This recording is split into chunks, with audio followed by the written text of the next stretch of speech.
A man in Vancouver who reads vibrations is booked for 6 months in advance and refused 600 clients in 3 days for want of time.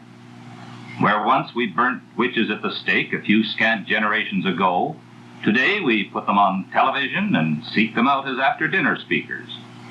The famous Beatles sat at the feet of a guru who now makes personal appearance tours. The gypsy in her wagon has moved indoors to the church bazaar. We today, then, can't deride that group which in 1927 endured poverty, exploitation, bondage, torture, and the unspeakable vulgarities of a self-proclaimed Messiah. A Messiah who plundered the ripe orchards of faith and brought a diabolical new religion of black magic. One who promised all, took all, and gave nothing. Edward Arthur Wilson. Lecher, cheat, mystic, savior, swindler, and perhaps even murderer. Who was he? What was he? Where does fact end and fiction begin in what has been called the strangest case ever heard in a Supreme Court? That is the search for Brother 12.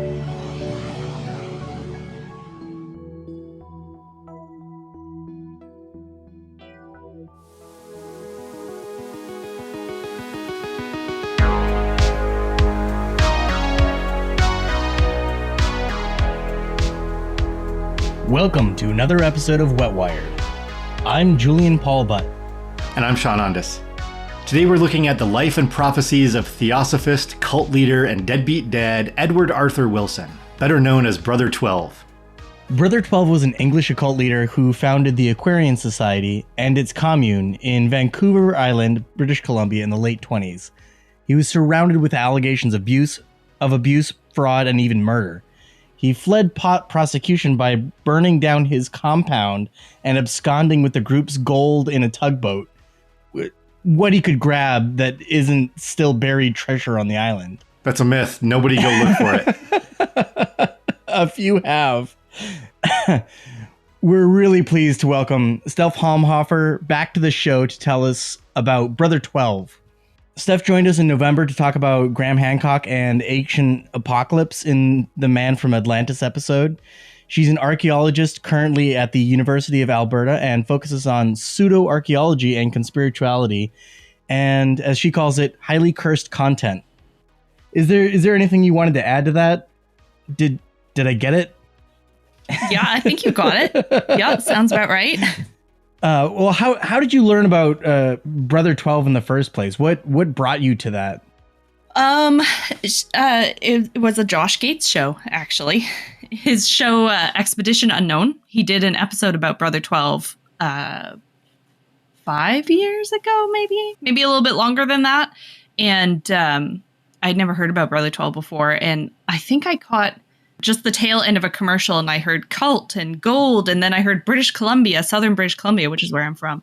And so I watched the episode, and I was just like, holy crap, like I had no idea this was happening. This is incredible. And then it kind of just stuck with me over the couple years after that. And I remember telling my husband, I was like, if I ever go back to university, maybe do a PhD, I don't know, it'd be kind of cool to do archaeology of Brother 12 and check out the Brother 12 stuff. And then I started digging more into him, and no pun intended, and started learning more about him and the stuff he was into. And I realized there was a lot of pseudo-arc in there and a lot of stuff that I knew from the pseudo-arc world as well. And it just stuck with me. And then the PhD opportunity came up, and my supervisor, fortunately, is super interested. And she's like, yeah, let's do this. That's how Brother 12 became the sort of center of my PhD. That's wonderful. I mean, so to speak. Right. It's wonderfully terrible. Yeah. Still a lot of highly cursed content with Brother 12. Maybe it would be best if we started off from the beginning and you told us, I guess, what you know about Brother 12, or rather maybe who was Edward Arthur Wilson? So Edward Arthur Wilson, he was born in 1878 in England, Birmingham, England. And his dad was maybe both, but his dad, some people or some sources say his dad built steel bed frames, which generated them a lot of income. But his dad was also a pastor in the Catholic Apostolic Church, and Brother 12 was raised through the Apostolic Church. They were also known as the Urbanites. And so he was raised through the church, to be a very devout member of the church. And that really influenced, I think, parts of his thing, though later in his writing, you see he became really bitter at the church when he got really into theosophy. And so he was raised as a devout member. He got married to his first wife in either 1902 or 1905. I can't remember. And they lived in England for a while, tried to have a dairy farm. Things weren't going very well. So they moved back to New Zealand. She was from New Zealand. And they lived in New Zealand for a while. They had a couple of kids. Things still weren't going great. Like, there's letters he wrote to his parents asking for money a fair bit. And his dad seemed to always give him some money to help him out. And his health became really poor, but it's not really sure what exactly was going on. Just because he had poor health, he was bouncing from job to job to job, but ended up in the marine industry somehow. And he was like a sailor or something with a trading company. So he traveled. Like a merchant marine? Yeah. Nothing's great for your health like becoming a sailor, honestly. Yeah, right. Nothing like some hard work, salty air. I'm sure that's the cure-all.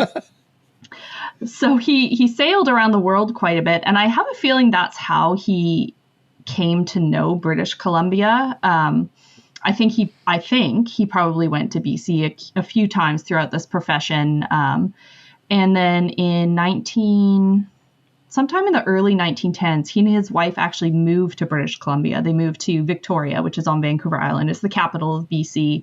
And shortly after they moved to British Columbia, like a couple of years later or so, in 1912, he and his wife divorced. And the result was he was permanently excommunicated from the Catholic Apostolic Church. And that's when things really started to change. And so 1913, I think it was, he said in 1913 or 1914 that he underwent a ceremony of dedication, but didn't really elaborate on it. He ended up joining the Theosophical Society, and that's when he really got into theosophy. But he really loved. Oh, go ahead. Can I say it first? It's always Blavatsky. Always Blavatsky, right? She pops up everywhere. And Brother 12 was like a hardcore Blavatsky fanboy. He talks about her a lot in his letters, in his writing, his books, his articles. Her name always pops up. Or he either like full out says her name, types her name, or calls her HPB for the cool short and slang. So yeah, she's the manga. He joined the yeah, exactly. So he joins the Theosophical Society. I think it was 1913 is when he joined. But there was like a lot of change happening in the society at the time, with Annie Besant and Charles Leadbeater, who had taken over leadership after Blavatsky's death. And it was a combination. They were making some changes to theosophy, emphasizing certain points over others, but also Charles Leadbeater was a terrible human being, and Annie Besant wouldn't deal with that. So from my understanding, a lot of members were asking her to address Leadbeater being an awful human. And she's like, nah. And so as a result, a lot of people started to leave the Theosophical Society, Brother 12 being one of them. And he actually became part of, it wasn't like a formal movement or anything, but like this informal back to Blavatsky thing. So he was advocating for theosophy to go back to Blavatsky's formal teachings. But in one of his books, he actually says, no, it should be forward to Blavatsky. We're going back to Blavatsky, but actually we should be saying we're going forward to Blavatsky for reasons. And so, yeah, he kind of from 1917 to 1924-ish, not really much was known about what he was up to. I think he was back, from my understanding, he was back working as a sailor on the seas. His involvement in other organizations, movements, not really too sure about, but we know in 1924 he was living in Italy, Genoa, Italy, and that's when he first encountered the Ascended Masters, or when they first came to him. So that's kind of what we know a little bit about Edward Arthur Wilson. And then 1924 is when he transformed into Brother 12. And if I could, literally transformed with the he emerged from his chrysalis like a moth.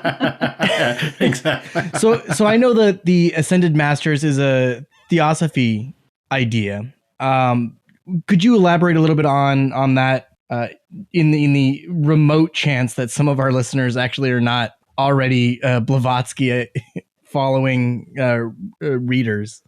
Yes, that is true. I should probably I think it's safe to assume most people don't know about Blavatsky shenanigans and should keep it that way. It's just, oh man, Blavatsky. So Helena Blavatsky, her whole thing was like, she wrote this really intense cosmogony of the world and of human evolution, spiritual evolution, and physical evolution. And she talked about these beings called the Ascended or the Masters of the Great White Brotherhood, or the Brotherhood of the Great White Lodge. It sort of varies. And they were these like ethereal spiritual beings who basically had all of the knowledge of the world in the past, the present, the future.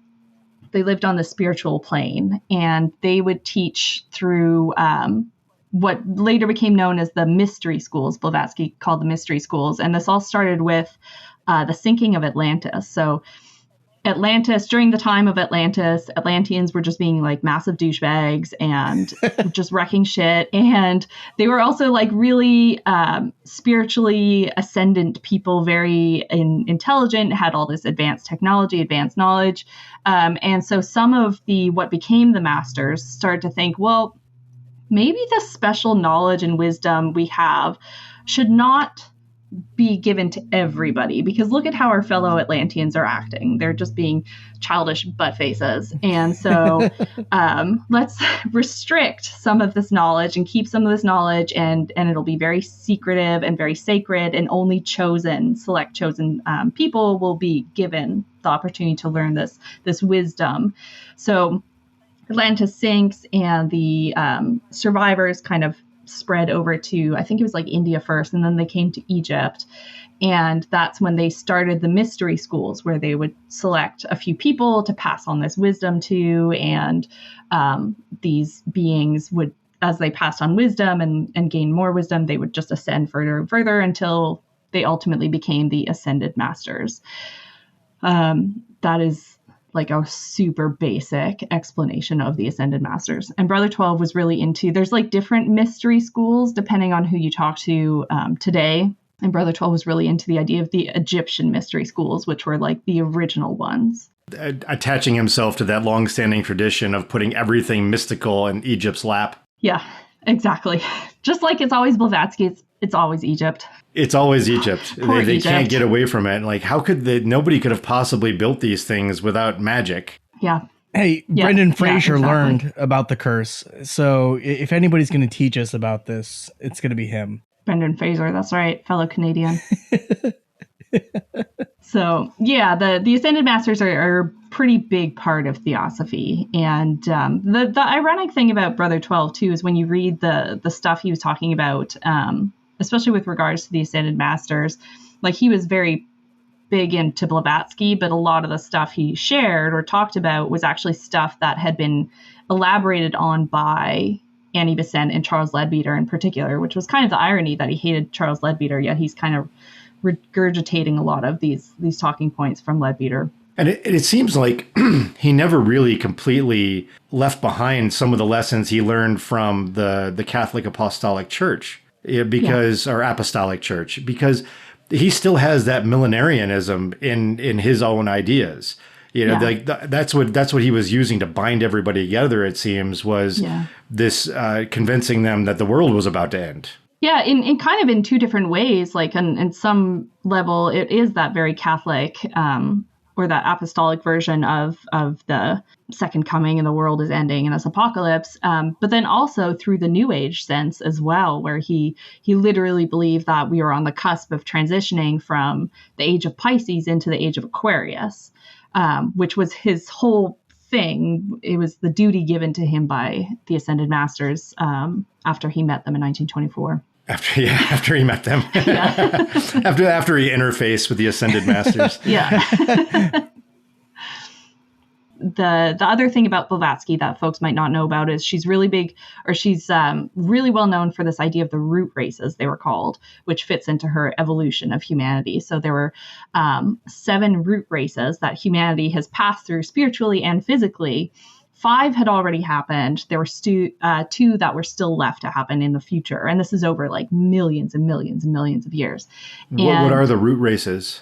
So the root races are she sort of described them as like the spiritual, like time periods is more of her thing, but she did ascribe physical characteristics to each root race. Each root race also had 7 sub races. And so the idea is that we started the very first root race. They were called the Polarian root race, and they lived up somewhere around the North Pole area, even though they were like this ethereal spiritual thing. They still were up there.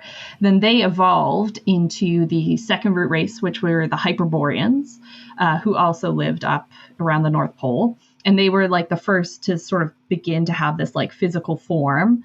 And then the Hyperboreans evolved into the third root race, which were the Lemurians from Lemuria. And then the Lemurians evolved into the fourth root race, which were the Atlanteans. And the Atlanteans were sort of the first like fully physically recognizable as humans type of thing, but they were also, very spiritually advanced, a lot of really advanced technology and knowledge and wisdom. So they hold a very special place in theosophy and in Blavatsky's writings, especially since she claims a lot of this information that she was writing about comes from what's called the Book of Daizan, which had been written by the Atlanteans. It's not a real book. But it's a great tradition of just completely making up texts to reference. And it's a very popular book in like other pseudo art too. Like Eric von Daniken quotes the Book of Daizan in some of his stuff as well. It's like whatever I want to say, but I need to have a voice of authority. I'm going to give it to this book. Yeah, exactly. Yeah. Exactly. This super real book that definitely existed. And so this like book and the Atlanteans were very special to Blavatsky. And then the Atlanteans had evolved into the fifth and really the most superior of all the root races, which were the Aryans. Of course, the Aryans. Right? Yeah, always the Aryans. They always sneak in there. And so the Aryans were like our contemporary root race. We are in the time of the Aryans. Brother XII was in the time of the Aryans. And each sub-race also has like special things about it. I haven't, to be honest, read too much about the specific sub-races, so I'm not really sure why, but apparently the sixth sub-race of the fifth root race, so the sixth sub-race of the Aryans, was supposed to be a very, very special sub-race, and that's what Brother XII says that the Ascended Masters had tasked him with, was transitioning humanity into that sixth sub-race, which coincided with the transition to the time of Aquarius as well. And then the fifth or the sixth and seventh root races had not yet happened yet. And this was all supposed to be done by 1975. Well, it looks like some of his predictions didn't pan out. Somebody messed up. I hope this is not getting too far ahead of us, but I did hear somewhere or read somewhere that he did make some predictions, and the alleged predictions that he correctly made, which I'm sure is widely subjective and up to interpretation. But some of the predictions supposedly were the Wall Street crash and World War II. And I want to say one other thing that's not leaping to my head at the moment. Do you have any insight on that notion? Is there something to that?